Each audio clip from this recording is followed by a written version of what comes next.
പാവർട്ടി സെന്ററിന് സമീപം റോഡ് പൊളിച്ചത് വ്യാപാര സ്ഥാപനങ്ങൾക്ക് ദുരിതമാകുന്നു. കഴിഞ്ഞ 2 ആഴ്ചകളായി റോഡ് പൊളിച്ചിട്ടതിന്റെ ഭാഗമായി രൂക്ഷമായ പൊടിശല്യമാണ് മേഖലയിലുള്ളത്. ഷട്ടർ പോലും തുറക്കാൻ പറ്റാത്ത അവസ്ഥയിൽ കച്ചവട സ്ഥാപനങ്ങളുടെ ഉടമകളും തൊഴിലാളികളും ദുരിതത്തിലായിരിക്കുകയാണ്.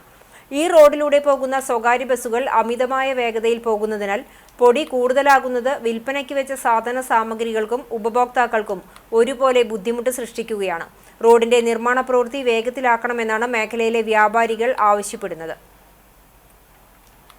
കടകൾ പോലും തുറക്കാൻ പറ്റാത്തൊരവസ്ഥയാണ്. പൊടിയുടെ ശല്യം വളരെയധികം രൂക്ഷമാണ്. അതുപോലെ തന്നെ ബൈക്കിൽ നിന്ന് പോകുന്ന ആൾക്കാർ സൈഡിൽ സ്കിഡായിട്ട് വീണുകൊണ്ടിരിക്കുക. കണ്ടമാനം ആൾക്കാർ വീണിട്ട് നമ്മൾ അവരെ എടുത്ത് ഇവിടെ കൊണ്ടുവന്നിരുത്തി. ഷോപ്പുകളാണെങ്കിൽ ആഴ്ചകളോളം തുറക്കാൻ പറ്റാത്ത ഒരവസ്ഥ. പൊടിശല്യം വളരെയധികം കൂടുതലാണ്. അതിപ്പോൾ എത്രയും പെട്ടെന്ന് പണി കഴിക്കുക എന്നുള്ള ഒരു കാര്യങ്ങൾ ചെയ്യാനുള്ള ഒരു കാര്യങ്ങൾ എന്തായാലും നോക്കിയില്ല വെച്ച് കഴിഞ്ഞാൽ കടകൾ തുറക്കാനേ പറ്റാത്ത അവസ്ഥയായി. ഈ ബസ്സുകൾ പോകുന്ന നേരത്ത് ഇവിടെ വളരെയധികം ബുദ്ധിമുട്ടാണ്. ബസ്സുകൾ പോകുമ്പോൾ സ്വകാര്യ ബസ്സുകൾ പോകുന്ന നേരത്ത് പൊടികൾ നമുക്ക് അതിൽ പിന്നിൽ പോകുന്ന ബൈക്കുകളും ഞങ്ങളുടെ കടകളിലേക്കൊക്കെ അടിച്ചു കയറി വന്നു. കണ്ടമാനം പൊടികൾ അത്രയും രൂക്ഷമാണ്. ഷട്ടർ പോലും തുറക്കാൻ പറ്റാത്ത അവസ്ഥയിലാണ് ഇരിക്കുന്നത്.